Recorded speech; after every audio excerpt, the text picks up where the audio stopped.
Señor Dios Padre Omnipotente, acepta esta asamblea eclesial, cuerpo místico de tu Hijo nuestra cabeza. Recibe con agrado nuestra imperfecta actitud filial. Queremos darte gloria en la medida de nuestras fuerzas. Cristo, Maestro y Hermano nuestro, ven y santifica con tu presencia prometida nuestra reunión, expresión visible de nuestra unión invisible en ti. Únenos, enséñanos, guíanos, fórmanos, para que nos integremos en equipo apostólico como aquellos 12 primero. Divino Espíritu, luz preclara, fuego abrasador, vuelve a realizar en nosotros tu iglesia con pleno Pentecostés, para que plenos de sabiduría, valor y entusiasmo, al salir de nuestra reunión, vayamos a derramar en nuestros ambientes sus dones, para gloria del Padre y salud de los hombres. Santa María, Madre de la Iglesia, siguiendo a Cristo nuestro hermano mayor, acudimos a ti buscando tu regazo, refugio de amor y escuela de apostolado. Forja en nosotros un corazón misionero, capaz de ilusionarse, de entregarse y de amar intensamente a Jesús y a todos los hombres. Amén. En el nombre del Padre, del Hijo y del Espíritu Santo. Amén. Bueno, vamos con nuestra lección 39, que se titula El respeto a la persona, y como subtítulo es La muerte moral y la muerte espiritual son verdaderos crímenes. Bueno, aquí en nuestra lección nos menciona que ya desde la lección anterior habíamos visto los tremendos estragos que provoca para la persona quien lo comete el homicidio o asesinato. Decíamos que puede ser a cualquier prójimo, sea un menor, a los propios progenitores, a los hermanos o consanguíneos y el más abominable de todos los delitos, que es el aborto. Y bueno, decíamos que aparte del homicidio físico, existe el homicidio moral y espiritual, que no son menos graves. Y pues todo trae tremendos estragos, como decíamos, a quien lo comete. Y dice que por eso es sancionado en el Decálogo, en el 5º mandamiento, que es no matarás, y en el 8º, no darás testimonio falso contra tu prójimo. Y bueno, para que podamos comprender nuestra lección, vamos primero a recordar lo que significa persona. Su concepto es de persona, es el ser que tiene la capacidad de relacionarse espiritualmente con otra. Vamos que la persona física es el ser que se considera de manera individual, y persona moral, que es un nuevo concepto que vamos a ver en esta lección. Persona moral es el conjunto de varias personas físicas, pero que se rigen de mismos derechos y obligaciones. Y para que podamos entender, nos menciona aquí como ejemplo que un estadio puede estar lleno de personas, pero se siguen viendo como personas físicas, ya que se les ve de manera individual con sus derechos y deberes. Pero en una asociación cultural o una nación sí existe una persona moral, porque todos están bajo los mismos derechos y obligaciones. Entonces, bueno, ya que quedó claro lo que es una persona física y una persona moral, vamos a ver el concepto de persona en la moral cristiana. Nos dice que si hay alguna violación a la ley natural o el decálogo, también se pueden ver a la luz de manera individual o de manera colectiva. Vamos con el pecado original. Nos dice que el pecado original lo podemos ver y nos afecta también de manera física y de manera moral. Nos dice que todos heredamos la culpa de nuestros primeros padres. Nos dice que tenemos esa carga de pecado. El pecado original se nos hereda de nuestros primeros padres como si fuéramos su primer hijo. De esa manera es personal, pero también es en lo colectivo, porque todos formamos parte de esa humanidad, que estamos regidos de derechos y obligaciones para con nuestro Creador. Entonces, como todos formamos parte de esa humanidad, de esa manera nos afecta, ¿no? El pecado se puede ver de manera colectiva. ¿Qué más? También nos dice que el deicidio en la persona de Jesucristo lo podemos ver también de manera personal y colectiva. El deicidio, pues, que es dar muerte a Dios. Y nos dice que de manera personal, pues cuando estaban los que estuvieron presentes en aquel momento, que son los sacerdotes, todas las personas que estuvieron presentes, Pilato, y de esa manera se ve como de manera física, ¿no? De manera personal. Y de manera en lo colectivo, pues que todos también podríamos decir, bueno, nosotros no estuvimos presentes, pero también nos afecta porque nosotros ya decíamos que formamos parte de esa humanidad, y ya que Cristo tomó todos nuestros pecados y por ello murió en la cruz, pues nosotros al pecar también estamos formando parte de ese deicidio. Entonces de esa manera es un pecado colectivo. Y bueno, seguimos aquí. Nos dice lo colectivo del deicidio de Cristo, pues si nosotros estamos pecando, pues formamos parte de ese deicidio, ya decíamos, y nadie puede sentirse sin pecado, ya que como vimos, al nacer heredamos el pecado original de nuestros primeros padres. Y bueno, antes de seguir, quiero leer estas citas que me parecen muy interesantes. Nos dice, por tanto, como por un solo hombre entró el pecado en el mundo y por el pecado la muerte, y así la muerte alcanzó a todos los hombres, por cuanto todos pecaron. Romanos 5, versículo 12. Y este otro que dice, a lo cual ya se había referido Isaías cuando profetizaba, todos nosotros como ovejas erramos, cada uno marchó por su camino, y Yahvé descargó sobre él la culpa de todos nosotros. Isaías 53, versículo 6. Entonces ya vemos, ¿no? Que todos somos pecadores. Y aquí nos dice, la única verdad es que todos hemos estado en pecado y bajo la esclavitud del demonio. Y vamos a ver esta cita, dice, mira que en culpa ya nací, pecador, me concibió mi madre, mas tú amas la verdad en lo íntimo del ser, y en lo secreto me enseñas la sabiduría. Rocíame con el hisopo y seré limpio, lávame y quedaré más blanco que la nieve. Salmo 51, versículo del 7 al 9. Bueno, entonces seguimos. Que Dios nos da también el derecho a la defensa propia.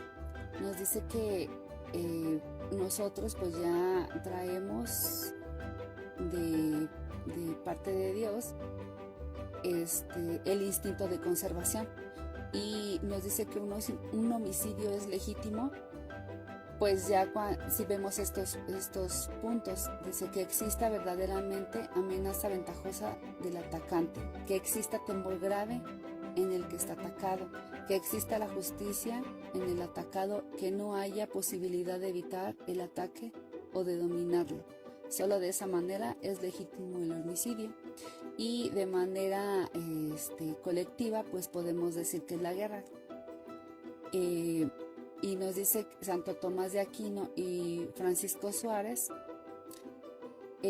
reunieron en conjunto estos puntos, y debe de ser todos, no nada más uno. Y me parece interesante, dice que sea emprendida por la autoridad legítimamente constituida. No que nada más se le ocurra a cualquier persona, tiene que ser legítimo por la autoridad, que se emprenda para defender o recuperar un derecho cierto, en proporción de la importancia a este gravísimo recurso, que la injuria no pueda ser reivindicada de otra manera, que sea realmente el último recurso después de agotar todos los medios pacíficos, que el bien que se pueda obtener sobrepase los males que ocasione este conflicto, que haya clara y suficiente esperanza del triunfo, porque si no es así, aunque sea un acto heroico, no es legítimo. Que en la victoria se obre con misericordia para el vencido, y solo así es lícito hacer la guerra. Bueno, vamos ahora con la muerte moral. La muerte moral es el daño que se le hace a otra persona, y cuando se hace un daño moral, pues la persona tiene un desaliento, tiene pues hasta depresión se le puede ocasionar, y vemos que hay varias maneras en que nosotros podemos dar muerte moral a otra persona, dañarla de esta manera. Y pues nosotros cuando vamos a confesarnos sí podemos decir, pues es que yo no he matado. Pues tal vez físicamente no, pero vamos a ver estos puntos. Dice, cuando nosotros ocasionamos difamación a otra persona, pues ya le estamos dando muerte moral. Mentira, la mentira, a nosotros se nos hace una mentirita piadosa, pero vemos que está mal. Mentira es mentira, y si mentimos acerca de otra persona le estamos ocasionando muerte, la muerte moral. Dar falso testimonio, la calumnia, ofensa en el ultraje cometido de palabra o de obra contra alguien, juicio temerario, es la presunción sin pruebas suficientes. Y aquí nos dice que puede quedar nada más en el pensamiento o ya actuarlo, sacarlo fuera, ¿no? Violación en el secreto. Aquí, bueno, pues puede ser que alguien nos haya confiado su secreto, y puede ser que bajo promesa o no, y si nosotros lo decimos, pues ya estamos ocasionando ese daño. Y también va para los sacerdotes, ¿no?, que escuchan nuestros pecados y en la confesión, y si ellos lo divulgan, pues es un pecado de sacrilegio. O también puede ser que nosotros ocasionalmente hayamos escuchado un pecado de la persona, y si lo estamos divulgando, entonces estamos ocasionando un grave pecado, ¿no? Igual pecado de sacrilegio. Entonces, así que si llegamos a escuchar o nos tienen confianza y nos dicen algún secreto, no debemos de estar divulgando. Bueno, y ya nos dice la muerte espiritual, llamada también escándalo. Eso también es un grave pecado. ¿Por qué? Porque estamos orillando a la persona a pecar. El escándalo es por medio del mal consejo, del mal ejemplo, o por alguna presión imprudente, maliciosa. Entonces dice, también hay grados de gravedad en este pecado. Nos dice que también el escándalo ordinariamente se puede ocasionar de manera inconsciente. ¿Esto cómo es?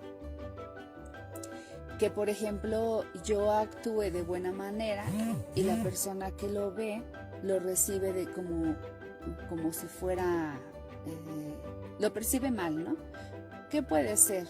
Bueno, decíamos que, por ejemplo, que yo que voy a una fiesta y si me tomo una cerveza y los demás me ven y dicen, pero ¿cómo? Si es que va a la iglesia y es que como que está ahí metido, y entonces es una borracha o no sé, ¿no? Entonces, más vale cuidar lo que hacemos y lo que decimos para no ocasionar ese pecado, ese mal ejemplo. Y también nos dice que sobre todo los dirigentes deben de tener mucho cuidado, las autoridades. Decíamos que dice autoridad intelectual, moral, cívica y religiosa. como puede ser el maestro, los psicólogos, los gobernantes, los sacerdotes, y aquí no lo dice, pero los padres de familia. Podemos ocasionar un grave pecado de escándalo para nuestros hijos. Entonces debemos de tener mucho cuidado, todos los que somos autoridad. ¿Y qué más nos dice? Nos dice que hay una obligación para el que ocasiona el escándalo, que es reparar el daño. Si nosotros como padres ocasionamos un escándalo para nuestros hijos, nuestra obligación es reparar el daño. ¿Y cómo? Pues hablando con ellos y pues de llevar nuestra vida lo más recta que se pueda y de la mano de Dios y de Mamita María para que podamos llevar una vida recta. Nos dice que con actos positivos de explicación de su procedencia. Bueno, aquí recordamos que pues hay muchas personas que están de acuerdo, por ejemplo, con el aborto. Entonces, si ellas llega un momento en que se dan cuenta que están mal porque es un grave pecado, entonces su obligación es estar hablando ahora de que eso es malo y de que eso es pecado. Esa es una manera de corregir ese daño. Bueno, seguimos. El escándalo pasivo. Existe el escándalo pasivo cuando decíamos que actuamos nosotros de manera bien para nosotros, que es manera recta, y alguna persona lo lleva a percibir de manera pecaminosa. Bueno, aquí se me ocurre como ejemplo una persona que siempre habla el mal en doble sentido.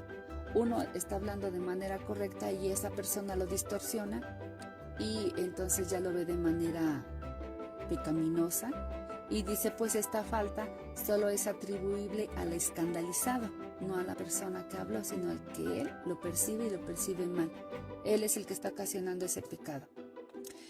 Y bueno, vamos más adelante, nos dice Cristo ante el escándalo. Aquí vamos a leer esta cita que dice: ay del mundo por los escandalosos. Es forzoso ciertamente que venga escándalos, pero ay de aquel hombre por quien el escándalo viene. Mateo 18, versículo 7. Y el escándalo que es el mucho más grave es el escándalo a los niños. Vamos a leer esta cita, dice: yo os aseguro, si no cambiáis y os hacéis como niños, no entraréis en el reino de los cielos. Así pues, quien se haga pequeño como este niño, este es el mayor en el reino de los cielos. Y el que reciba a un niño como este en mi nombre, a mí me recibe. Pero al que escandalice a uno de estos pequeños que cree en mí, más le vale que le cuelguen al cuello una de esas piedras de molino que mueven a los asnos y le hundan en lo profundo del mar. Mateo 18, versículos del 1 al 6. Entonces vemos qué grave es escandalizar a un niño, porque es el más inocente. Entonces hay que tener cuidado como padres, principalmente no escandalizar a nuestros hijos, porque eso es lo peor que podemos hacer. Y bueno, otra manera de provocar escándalo es la sobrecarga de obligaciones. Y aquí nos dice que también en aquel tiempo de Cristo, pues los judíos, ¿no?, que inventaban muchas reglas, muchas normas y los sobrecargaban de obligaciones, unas veces civiles, otras de urbanidad y hasta dice que de tipo religioso. Eso es un gran pecado también. Y vamos a ver lo que dijo Cristo, ¿no? Dice: oír y entender no es lo que entra en la boca lo que contamina al hombre, sino lo que sale de la boca. Eso es lo que contamina al hombre. Entonces se acercan los discípulos y le dicen: ¿sabes que los fariseos se han escandalizado al oír tu palabra? Él le respondió: toda planta que no haya plantado mi Padre Celestial será arrancada de raíz. Dejadlos. Bueno, ¿esto qué quiere decir? Que en aquel tiempo pues los judíos se inventaban reglas y normas de todo tipo y la gente pues estaba ya cansada, y esto es muy, muy grave, porque sobre todo si es de tipo religioso, porque en lugar de hacer que las personas se acerquen a Dios, pues vamos a provocar que se alejen. Entonces no hay que sobrecargar a las personas en cuanto a trabajos y en todo tipo de obligaciones. Sobrecargar no está bien. Dice que Cristo detesta a los que sobrecargan. Dice: ay de vosotros, escribas y fariseos hipócritas, que cerráis a los hombres el reino de los cielos. Vosotros ciertamente no entraréis, y a los que están entrando no les dejáis entrar. Ay de vosotros, escribas y fariseos hipócritas, que recorréis mar y tierra para hacer un proselito, y cuando llega a hacerlo, le hacéis hijo de condenación, el doble de vosotros. Mateo 23, versículos del 11 al 15. Y ese también me gusta, dice: hay también de vosotros los legistas, que imponéis a los hombres cargas intolerables, y vosotros no tocáis ni con un dedo, ni con uno de vuestros dedos. Lucas 11, versículo 46. Entonces aquí podemos ver que pueden ser pues nuestras autoridades, ¿no? Que ponen y ponen y ponen, pero ellos no hacen nada. Y bueno, vemos cómo la dulzura con los pecadores, ¿no? Cómo actúa Cristo con los pecadores. Y nos lo dice en esta cita, dice: venid a mí todos los que estáis fatigados y sobrecargados, y yo os daré descanso. Tomad sobre vosotros mi yugo y aprended de mí, que soy manso y humilde de corazón, que hallaréis descanso para vuestras almas, porque mi yugo es suave y mi carga ligera. Mateo 11, versículo del 28 al 30. Entonces aquí vemos que para decir que si estamos lejos de Dios, todas las cargas en esta vida van a ser muy pesadas, pero si estamos con Él, todo será más ligero, más llevadero. Y bueno, la colaboración en el mal. Muchas veces podemos colaborar en el mal de manera indirecta, ya que si nosotros tenemos alguna idea, alguna platiquita que haya provocado ideas en otra persona para actuar de manera incorrecta, para actuar mal, podemos tener también nosotros pues ser partícipes de ese pecado. Por ejemplo, ¿no? De decir, si yo estoy de acuerdo, volvamos con el aborto, y digo: pues yo sí estoy de acuerdo, y mi hija lo escucha y Dios no lo quiere, lo llega a practicar, pues entonces ya estoy siendo partícipe de ese pecado de manera indirecta, porque yo di esa idea, yo estoy de acuerdo, entonces de manera indirecta soy partícipe de ese pecado. Así que tenemos que tener en cuenta eso. ¿Qué más? Bueno, y también aquí nos dice, ¿no? Como en aquel tiempo, pues Pilato, que fue, no, él no mató a Cristo, pero pues no hizo nada, pues también él colaboró con ese pecado. Y bueno, ya para concluir, nos dice que los mandamientos 5 y 8, pues disponen no hacer daño al prójimo ni física ni intelectualmente, ni espiritualmente, directa o indirectamente, por sí o por intermediarios. Entonces vamos a ver nosotros, a ver nuestra vida, cada momento que estemos actuando, dedicárselo a Dios y estar al pendiente de no cometer ningún tipo de pecado. Y bueno, pues hasta aquí nuestra lección. Vamos a pasar con nuestras preguntas. Y nos dice la pregunta número 1: ¿qué diferencia existe entre persona física y persona moral? Bueno, pues ya veíamos que persona física es el ser considerado individualmente sujeto de derechos y obligaciones. Y persona moral es el conjunto de varias personas físicas que están bajo un mismo régimen de derechos y obligaciones, sin distinción y por igual. La pregunta número 2 nos dice, ¿cómo es que debido a la responsabilidad personal fueron afectados, inciso A, por el pecado original? Bueno, dice cada uno de los descendientes de Adán, y la respuesta es precisamente como descendientes heredamos de Adán el pecado original. Número 2, toda la humanidad. Pues ya vemos que todos formamos parte de esa humanidad y por lo tanto es un pecado colectivo. Inciso B, por el deicidio cometido en la persona de Jesucristo. Número 1, los príncipes de los sacerdotes judíos y Pilato. Pues de manera personal afecta a estos, ya que ellos son los que estuvieron presentes en ese momento. Y número 2, toda la humanidad. Pues porque todos formamos parte de esa humanidad y somos partícipes de todos los derechos y obligaciones para con nuestro Creador. Bueno, la pregunta 3. ¿Cuándo es legítimo el derecho de matar?